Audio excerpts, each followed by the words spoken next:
Hola, hola, muy buenos días, buenas tardes o buenas noches, dependiendo del momento del día en que usted revise esta videoclase. Mi nombre es Sebastián Espínola, soy profesor de historia y en esta ocasión los invito a que revisemos contenidos sobre grandes temas políticos en el cambio de siglo.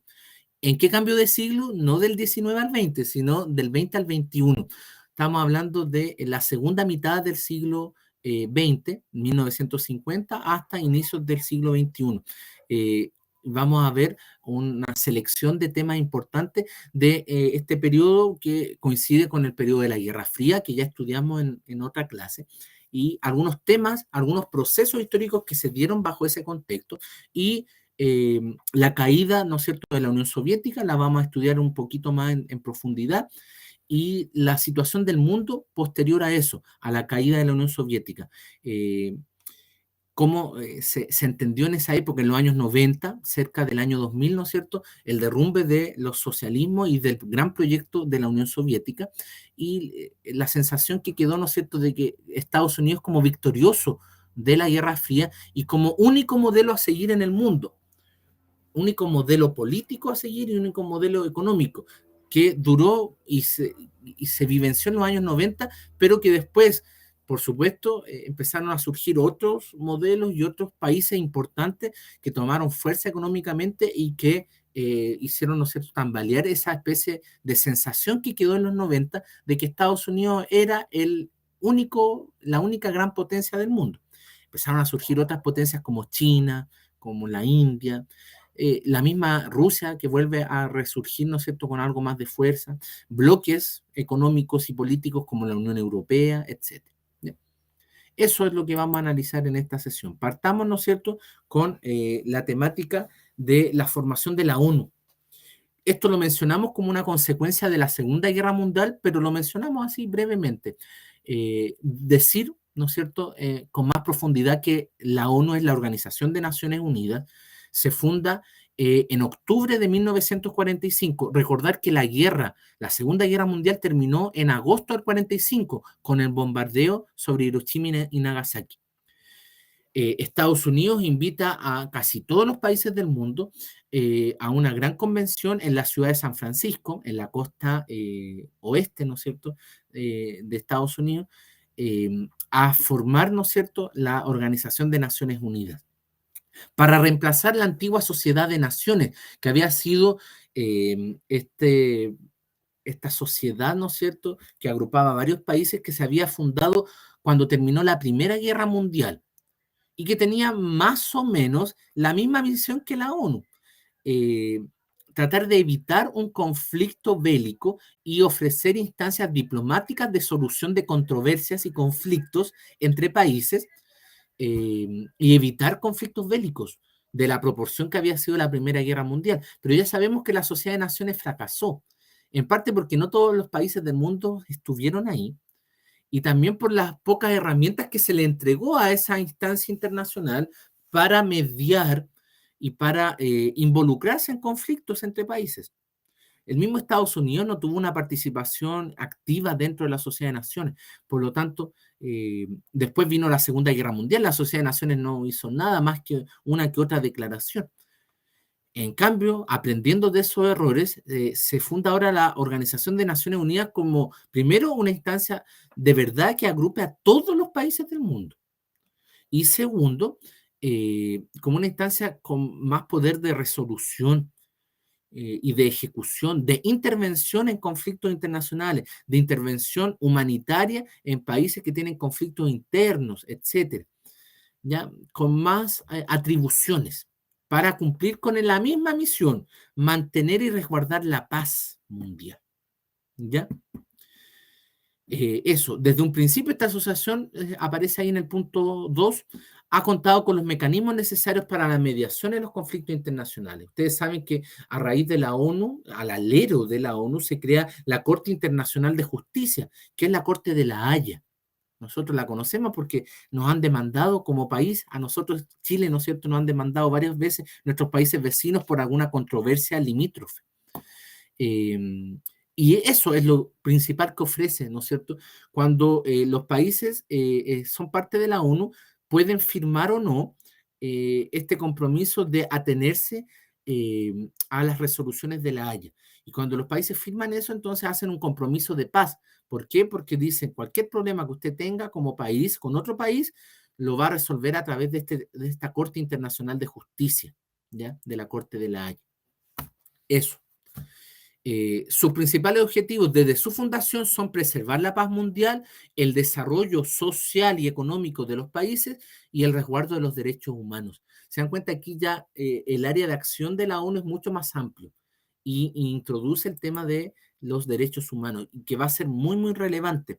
De hecho, una vez fundada la ONU en el año 45, se va a establecer una comisión, ¿no es cierto?, para que redacte un documento de reconocimiento internacional de los derechos humanos. A cargo de esa comisión se va a colocar a una mujer, y eso es muy relevante en la época, es una señal súper importante que habla de la igualdad, ¿no es cierto?, de los seres humanos. No era común, ¿no es cierto?, darle una responsabilidad tan importante a una mujer. No es una mujer cualquiera, es la antigua primera dama de Estados Unidos, la señora Eleanor Roosevelt, la antigua señora del presidente Franklin Delano Roosevelt, el presidente que lideró a Estados Unidos durante la Segunda Guerra Mundial, que había muerto ya en esa época. Recuerden que el presidente Roosevelt sufría de polio, de esta enfermedad que va dejándolo a uno sin movimiento en el cuerpo. Por eso andaba en silla de ruedas, recuerden, no caminaba. Así que era viuda de Roosevelt. Y a ella aparece ahí en la imagen con la impresión original de la Declaración Universal de Derechos del Hombre. Así se llamaba al comienzo, después va a ser denominada de Declaración Universal de Derechos Humanos. ¿Ya? Pero al comienzo, siguiendo una antigua tradición. Recuerden que aquí esta es una declaración muy novedosa, ¿no es cierto?, que se hace a nombre del mundo, con pretensiones universales, pretensiones mundiales, pero que tiene origen en otros documentos históricos. Por ejemplo, la Declaración de Derechos del Hombre y el Ciudadano de la Revolución Francesa, el Catálogo de Derechos Naturales de la Constitución de Estados Unidos, ¿ya? La Declaración de Independencia de Estados Unidos, que ya contenía algunos derechos básicos del hombre. Entonces, claro, siguiendo esa tendencia, se le titula esta declaración como Derechos del Hombre, pero rápidamente, un par de años después, se le cambia ese nombre y se le coloca Declaración Universal de Derechos Humanos, ¿ya? Eso, y ahí Eleanor Roosevelt lo tiene impreso, ¿no es cierto? Está el logo de la Unión Soviética, perdón, de la Unión Soviética, está el logo de la ONU, y el título ustedes lo alcanzan a ver ahí, Declaración Universal de Derechos del Hombre. Este es el principal legado ya de Eleanor Roosevelt, de esta comisión que presidió la Comisión de Derechos Humanos, que fue una comisión con representantes de todo el mundo, más de 150 personas. En general, juristas, abogados, ¿no es cierto?, que ayudaron, ¿no es cierto?, a ir formulando la redacción de este catálogo de derechos, ¿ya? Un conjunto de derechos básicos. La declaración tuvo entre sus objetivos sentar un precedente para impedir violaciones a los derechos humanos tras lo ocurrido durante la Segunda Guerra Mundial. ¿Por qué se estableció el año 45 esta comisión para generar un precedente que permita el reconocimiento internacional de derechos de las personas y para que esos derechos estén adecuadamente resguardados en todo el mundo? Es una especie de, por eso es una declaración universal, es un documento que te dice, los seres humanos tenemos derechos, ¿ya? Y esos derechos son anteriores al Estado. Ninguna ley estatal puede violar esos derechos. Recordando lo que ocurrió durante la Alemania nazi. Recuerden ustedes que todo lo que hizo Alemania durante la Segunda Guerra Mundial, los campos de concentración, la violación de derechos humanos de minorías étnicas, de minorías religiosas, de minorías raciales como los judíos, como los gitanos, como los homosexuales, como los negros, etcétera, atentaba contra estos derechos naturales, pero era absolutamente legal. Leyes alemanas autorizaban todo eso. Por supuesto que no eran campos de concentración, se llamaba campos de reeducación y de trabajo. Pero todos estaban parados por decretos y leyes absolutamente legítimas dentro de las leyes alemanas. Y ahí se dijo, pero ¿cómo una ley puede pasar a llevar derechos de la persona? ¿No habrá entonces derechos que son anteriores al Estado y que el Estado solo tiene que reconocerlos? Y que no puedo esperar que una ley del Estado, ¿no es cierto?, me los otorgue y me los proteja. Recuerden también que los jerarcas que no se mataron, los jerarcas nazis que no se mataron, fueron llevados a un juicio, ¿ya? Los famosos juicios de Nuremberg, un tribunal especial que se constituyó solo para juzgar los crímenes de guerra que cometió la Alemania nazi. Y la defensa de los jerarcas nazis generalmente estaba en el sentido de que ellos cumplían órdenes y que todo estaba en las leyes que dictó la Alemania nazi. Por lo tanto, ellos decían, no cometimos nada ilegal, ¿por qué nos van a condenar? No hicimos nada fuera de la ley alemana, ¿por qué nos van a condenar? Y ahí entonces, en esos precisos instantes, estaba trabajando esta comisión para decir, ¿sabe qué? Hay derechos humanos que son inviolables, que no prescriben, ¿ya? No puede venir una ley específica de un Estado, ¿no es cierto? Y decir, sí, aquí vamos a perseguir judíos, los vamos a matar. Súper. Independencia de cada país. No. Hay derechos que son inviolables y que son los derechos fundamentales de los seres humanos, ¿ya? Eso, así que yo diría que es una de las principales obras de la ONU, sobre todo en sus orígenes, ¿ya? Porque es el documento fundamental hasta el día de hoy para la promoción y la protección de los derechos humanos, ¿ya? Eso. Esa es una temática. Analicemos otro proceso que se da después de la Segunda Guerra Mundial y que tiene que ver con la Guerra Fría, que son los procesos de descolonización. Los procesos de descolonización son los procesos de independencia de las antiguas colonias que tenían los países europeos en el continente asiático y en el continente africano, ¿ya? ¿Qué países? Fundamentalmente dos, Inglaterra y Francia. ¿Habían otros países con colonias? Sí, Bélgica, Holanda, pero la mayoría, Portugal, pero la mayoría de las colonias eran de Inglaterra en primer lugar y de Francia en segundo lugar. Estas colonias venían desde el siglo XIX, desde el siglo anterior. A inicios del siglo XX, ¿no es cierto? Inglaterra fue el mayor imperio que la historia conoció y dominó un 25% del territorio de la superficie terrestre del mundo, estaba dominado por Inglaterra. Y más o menos un 25 o un 30% de la población del mundo vivía bajo el gobierno del rey de Inglaterra. El mayor imperio, ¿ya? Con territorios en América, en África, en Europa, en Oceanía y en Asia, en todos los continentes, ¿ya?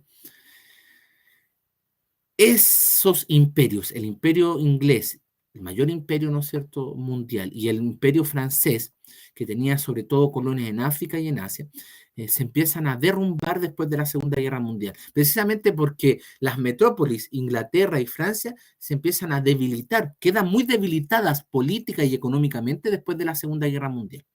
Y de hecho el mundo se empieza a reconfigurar y las nuevas potencias son Estados Unidos y la Unión Soviética. Y Francia y Gran Bretaña son potencias de segundo orden. Y es en ese preciso instante, entonces, las colonias en África y en Asia empiezan a ver la posibilidad de independizarse. Y dicen, miren, esta es nuestra oportunidad. Más encima, la ONU va a establecer y va a promover un principio de derecho internacional que se va a conocer como el principio de autodeterminación de los pueblos. El principio de autodeterminación de los pueblos. ¿Qué es ese principio? El principio que reconoce la autonomía y la libertad de cada pueblo de formar sus propios gobiernos y gobernarse a sí mismos como ellos estimen convenientes. Si la ONU promueve ese principio, significa que promueve la independencia de los países. Cada país es independiente, libre y autónomo de gobernarse a sí mismo. En otras palabras, cada país debe ser independiente. Los países africanos y asiáticos que estaban controlados por Francia, por Gran Bretaña, van a ver eso como un espaldarazo de apoyo, Va a decir, la verdad es que la ONU no está apoyando. ¿Por qué? Porque al ser consultada la ONU sobre estos procesos de búsqueda de independencia, la ONU dice, nosotros respetamos la autodeterminación de los pueblos. O sea, nosotros respetamos y promovemos que cada país libremente decida su forma de gobierno. ¿Ya? La emancipación, la libertad, la independencia de estos pueblos africanos, asiáticos, va a conseguirse mediante métodos pacíficos y métodos violentos. ¿Ya? Hay países que se van a independizar mediante guerras de independencia contra su metrópoli. Generalmente, los países que eran dominados por Francia van a independizarse a través de métodos violentos, a través de guerra, porque Francia va a ser muy reacia a aceptar la independencia de los países que dominaba y mediante métodos pacíficos los países que eran dominados por Gran Bretaña, por Inglaterra. Porque Inglaterra ya había tratado de pelear una guerra cuando se le independizó Egipto en los años 20. Egipto fue uno de los primeros países en independizarse. Y ahí Inglaterra mandó militares y fue a través de la fuerza. Y finalmente igual perdió Egipto. Conociendo y teniendo esa experiencia, Inglaterra dice, bueno, ahora no voy a ofrecer guerra. Primero, no estoy en condiciones de mandar contingente militar. Quedé con una grave crisis económica después de la Segunda Guerra Mundial. Y segundo, yo ya sé que a pesar de tratar de mantener por la fuerza una colonia, la colonia se va a independizar igual, tarde o temprano. Entonces, mejor voy a tratar de negociar buenos términos de independencia con ese país y con ese movimiento. Y voy a armar procesos de independencia donde yo me voy a retirar de esos países en un plazo de 5 a 10 años. ¿Ya? Y voy a mantener además buenas relaciones con mi antigua colonia. De hecho, tan buenas relaciones que Inglaterra tiene hasta el día de hoy la famosa Commonwealth, la Comunidad de Naciones, donde están prácticamente casi todos los países que fueron colonias de Inglaterra. Y muchos de ellos incluso reconocen como jefa de Estado a la reina de Inglaterra. Bueno, actualmente al rey de Inglaterra. Siguen considerando como jefatura de Estado, si bien son países independientes, tienen como jefe de Estado al rey de Inglaterra y eligen ellos su propio jefe de gobierno para su asunto interno. Una situación súper extraña, ¿no es cierto? Pero es por las buenas relaciones que tienen, ¿no es cierto?, esos países con su antigua metrópoli, con Inglaterra. ¿Ya? Causas muchas, políticas, ya mencionamos algunas, la mentalidad europea tras la Segunda Guerra Mundial, Europa está en crisis después de la Segunda Guerra Mundial, el apoyo de la ONU a través de este principio de autodeterminación de los pueblos. Estados Unidos y la Unión Soviética tienen un rol importante también en este proceso porque ellos incentivan la independencia. Francia y Gran Bretaña, sus aliados en Europa, los aliados de Estados Unidos, sobre todo en Europa, van a decir, pero ¿cómo si eso nos afecta a nosotros? ¿Cómo? Y van a exigir a Estados Unidos un mayor respaldo, pero Estados Unidos va a decir, este es un proceso que va a terminar tarde o temprano en la independencia. Ningún país, ¿no es cierto?, vive toda su vida, ¿no es cierto?, como colonia de otro. Si no, pregunten a nosotros mismos que éramos colonias de Inglaterra. Nosotros no podemos negarnos. Y además hay un interés coyuntural. Los países que se independizan tienen que o son forzados internacionalmente a definirse en la dinámica de la Guerra Fría. ¿Van a apoyar a la Unión Soviética o van a apoyar a Estados Unidos? Y eso ofrece tanto a Estados Unidos como a la Unión Soviética la posibilidad de ampliar sus zonas de influencia. Por eso Estados Unidos y la Unión Soviética aplauden y apoyan estos procesos de independencia. Lo apoyan a tal nivel de que muchas veces apoyan incluso con armamento a los movimientos independentistas. ¿Por qué? Porque dicen, yo apoyo el movimiento de independencia en Kenia. Cuando Kenia se independice, ese país va a ser aliado de mi país. ¿Por qué? En señal de agradecimiento por el apoyo que yo le di. Entonces Estados Unidos y la Unión Soviética se la juegan por tratar de llegar primero a apoyar a los movimientos independentistas, porque el que llega primero tiene el privilegio, ¿no es cierto?, de, una vez independizado ese país, ganarse, ¿no es cierto?, el apoyo de ese país en el concierto internacional. ¿Ya? Esos motivos económicos, por supuesto, surgen burguesías nativas, lo que, por ejemplo, en la historia latinoamericana hablábamos de la aristocracia criolla, un grupo de personas que se sienten locales, ¿no es cierto?, que dicen, tenemos el derecho y las condiciones para gobernar este país. Y no necesitamos de ingleses o franceses para gobernar.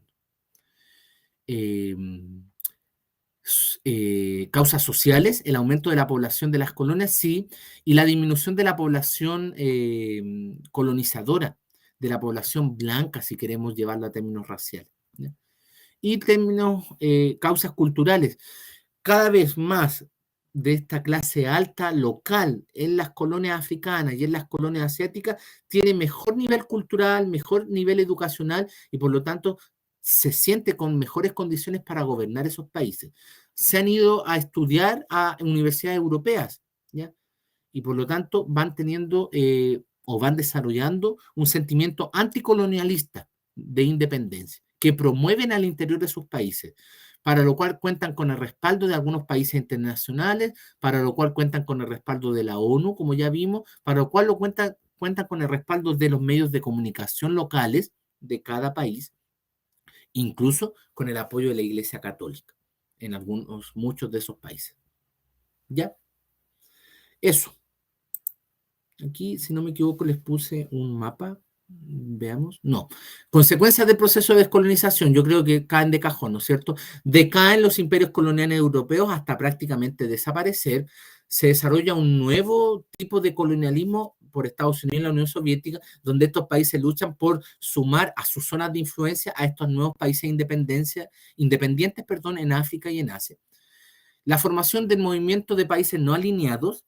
Muchos de estos países que se acaban de independizar van a decir no queremos sumarnos ni a la zona de influencia de Estados Unidos ni a la zona de influencia de la Unión Soviética, por lo tanto declaramos nuestra independencia y nuestra no alineación en estos términos de comunismo o capitalismo de Estados Unidos o Unión Soviética. Se va a formar en Indonesia, precisamente en un país que se acaba de independizar en el año 55, y van a tener este concepto de tercer mundo.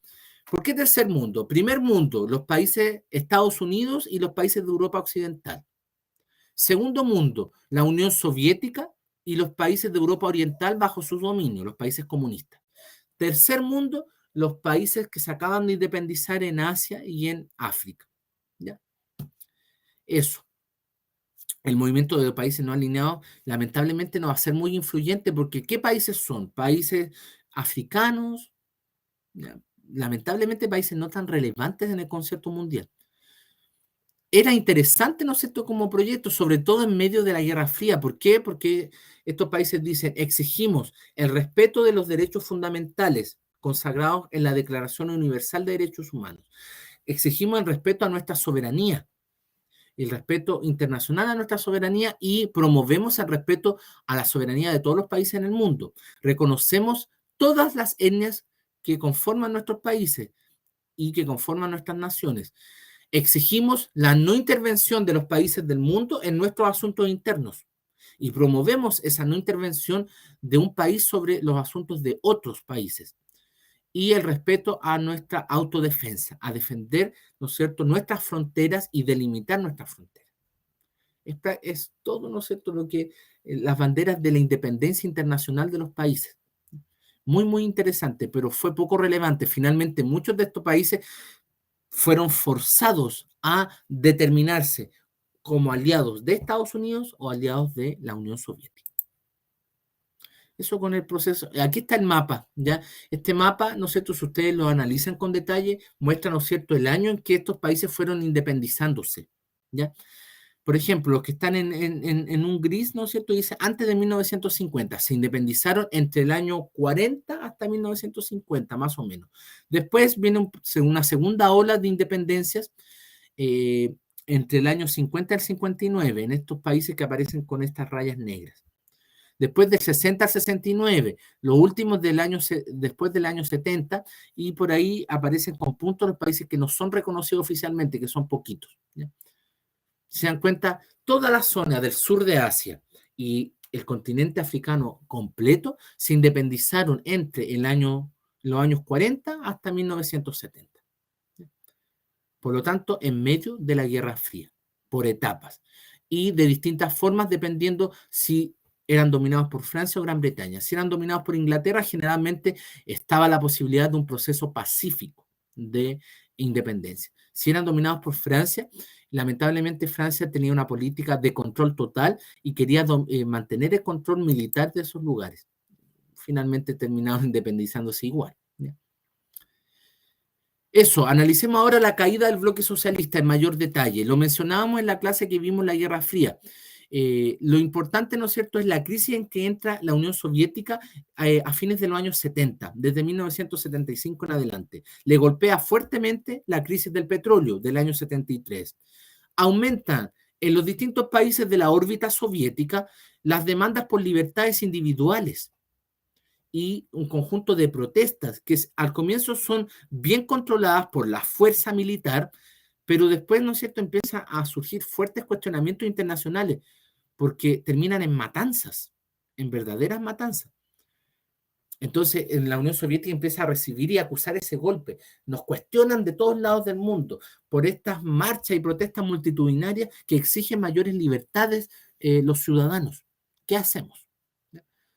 Se empieza a agotar el modelo autoritario del régimen soviético. ¿Ya? Ahí aparece un movimiento, por ejemplo, contra la hegemonía soviética, la primavera de Praga en Hungría. Hungría va a ser uno de los primeros países, ¿no es cierto?, en exigir mayores libertades y mayor autodeterminación dentro y no seguir siendo, ¿no es cierto?, una dictadura comunista. Mayores libertades de las personas, derechos ciudadanos. La primavera de Praga al comienzo va a ser reprimida con mucha, mucha fuerza. Una matanza enorme en Hungría. Pero finalmente van a conseguir su objetivo y liberarse del yugo soviético. ¿Ya? Eso, finalmente la Unión Soviética va a colapsar debido a la profundidad de la crisis económica y política que vive la Unión Soviética. De hecho, el último líder de la Unión Soviética es ese caballero que ustedes ven ahí, llamado Mikhail Gorbachev, que murió precisamente este año 2022. ¿Ya? El año 1985 va a ser elegido como secretario general del Partido Comunista de la Unión Soviética. Es el título de el cargo más importante en la Unión Soviética. Es el nombre oficial, secretario general del Partido Comunista de la Unión Soviética. Y va a ser el último, ya porque el año 1991, cuando se disuelva la Unión Soviética, él va a ser el último que va a estar ahí. Él va a implementar para hacerse cargo de esta situación crítica de la economía y de la política interna de la Unión Soviética, va a implementar reformas que en realidad van a terminar acelerando la desintegración de la Unión Soviética. Yo se lo puse ahí en este cuadro azul. Por supuesto que Gorbachev no esperaba eso, él esperaba mantener y fortalecer a la Unión Soviética, pero él dice, me entregan o yo recibo un país, esto lo dice internamente en la época, no por fuera, pero dice, me entregan un país que está al borde del colapso económico. Algo tengo que hacer, no puedo mantenerme de brazos cruzados y decir, no, sigamos igual como estamos. ¿Ya? Si yo quiero mantener, ¿no es cierto?, este proyecto de Unión Soviética, tengo que hacer algo. Y va a establecer una reestructuración económica conocida como perestroika y una apertura, una paulatina apertura y transparencia política conocida como glasnost. El paquete de reformas económicas, perestroika, el paquete de reformas políticas, glasnost. ¿Ya? ¿Cuál es el problema? La perestroika y la glasnost van y atentan contra el corazón del modelo comunista. La perestroika, por ejemplo, permite la instalación de empresas privadas en territorio soviético. En una economía comunista no existe propiedad privada. Y aquí entonces estamos aceptando empresas privadas. Por supuesto que tienen que pasar por la fiscalización y la autorización del Estado, pero cada vez se va a entregar más autonomía, primero a formación de empresas privadas soviéticas, de ciudadanos soviéticos, y después la instalación de empresas internacionales de otros países. Icónico va a ser cuando llegue, por ejemplo, el primer McDonald's a Moscú. Entonces aquí algo no calza. Estamos reconociendo la iniciativa privada y eso es propio del sistema capitalista. Lo mismo con la glasnost, mayor apertura y transparencia y mayores libertades políticas a los ciudadanos. Eso suena a sistema democrático. ¿Quién era el que promovía el sistema democrático? Estados Unidos. Entonces, claro, aquí todo el mundo y sobre todo los presidentes de Estados Unidos van a decir, Miren lo que está ocurriendo en la Unión Soviética, las reformas que está llevando Gorbachev. En el fondo, esas reformas nos dan la razón a nosotros, porque todo lo que ellos están implementando habla del sistema capitalista, la perestroika, habla de la democracia, la glasnost. Finalmente, el año 1991 se termina disolviendo la Unión Soviética. Ahí yo les puse, perdón, la imagen, ¿no es cierto?, de cuando firman este tratado de Belovech. Los países que quedaban. Recuerden que la Unión Soviética estaba conformada por 16 repúblicas originalmente, ¿ya? Y ahí firman, ¿no es cierto?, su disolución y autonomía. Rusia era la más importante, pero era una de esas 16, ¿ya? Finalmente, solo 3 se quedaron en la nueva Federación Rusa. Todas las demás se independizaron. Pero esto tiene un antecedente, ¿no es cierto? Como mencionábamos recién, la revolución en Hungría, la revolución en Rumania, otro país, ¿no es cierto?, que estaba bajo la órbita soviética y que se termina independizando. Fíjense, son guerrillas militares que buscan derrocar las dictaduras comunistas que gobiernan esos países. Lo mismo en Polonia, ¿ya?, que desde inicios de los 80 tiene un movimiento sindical fuerte, ¿no es cierto?, que está poniendo en entredicho el gobierno comunista polaco. El golpe de gracia va a ser en Berlín, cuando los ciudadanos alemanes, ¿no es cierto?, terminen derrumbando el muro que dividía las dos Berlín, la Berlín comunista y la Berlín occidental. Y con eso empieza un proceso de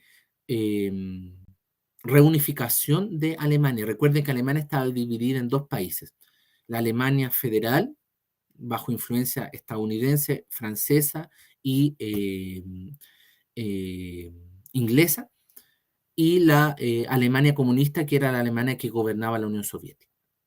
Entonces ahí ya se muestra, ¿no es cierto?, que la Unión Soviética está débil, no hizo nada por mantener, ¿no es cierto?, el control de su zona de Alemania. Y se le suceden un montón de revoluciones en los países de Europa Oriental que domina, ¿ya? Empiezan a caer, ¿ya? Revolución en Rumania, revolución en Polonia, revolución en Yugoslavia, y empiezan a caer los países que tenían sistemas comunistas y que eran aliados de la Unión Soviética. Y finalmente, entonces, la situación no daba para más y la misma Unión Soviética termina de disolverse en el año 91. ¿Y qué viene después? Los años 90, el mundo tras la Guerra Fría. El contexto es, ¿no es cierto?, que se acaba la Guerra Fría y la sensación que queda es que Estados Unidos ganó este conflicto y es entonces el único gran modelo económico y político a seguir.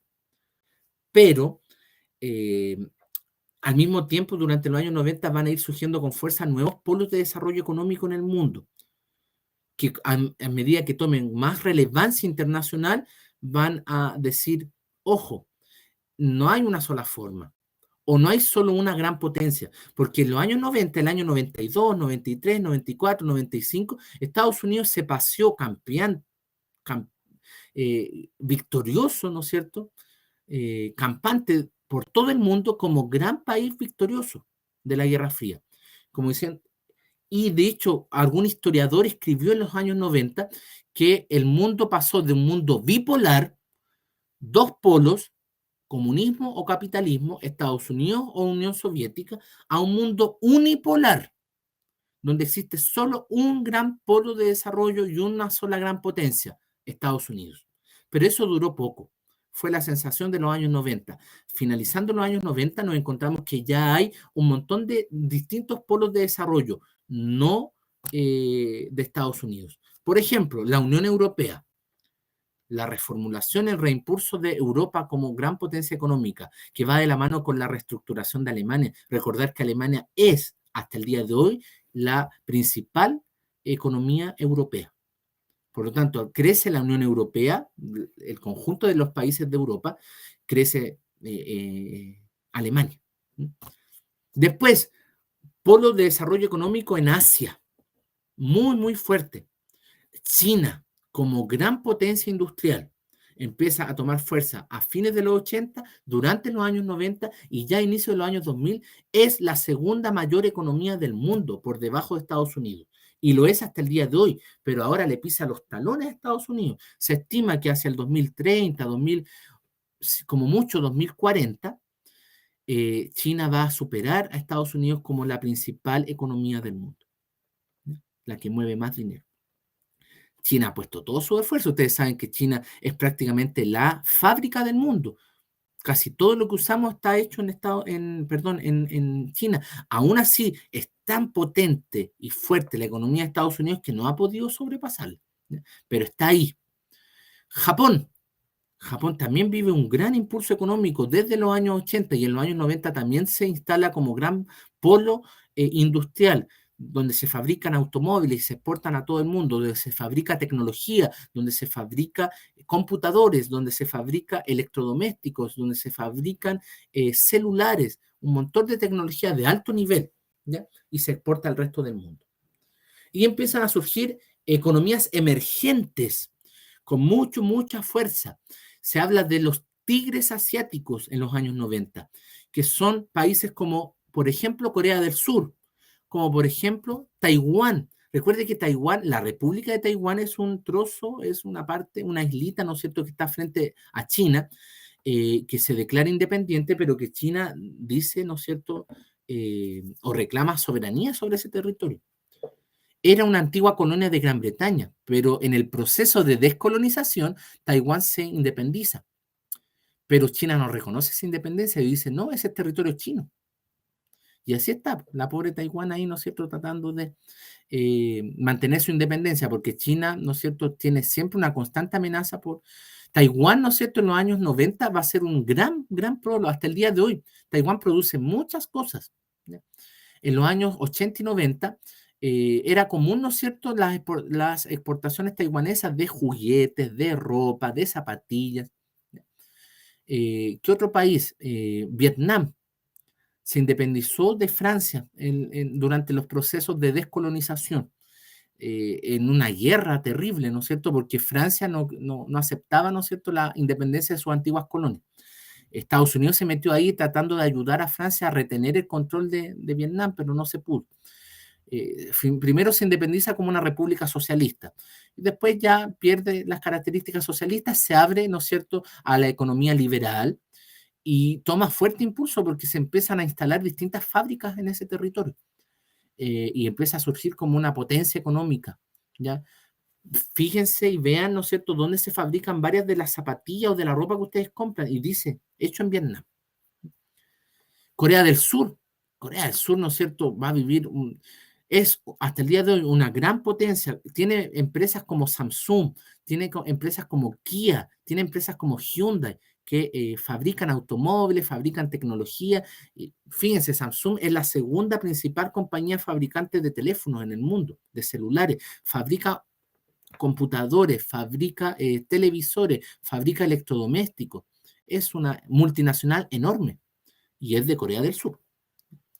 Entonces, desde los fines de los años 80 durante los años 90, estos países toman cada vez más fuerza y finalmente le terminan diciendo a Estados Unidos, ustedes no son la única gran economía, no son la única gran potencia, no son el único gran polo de desarrollo.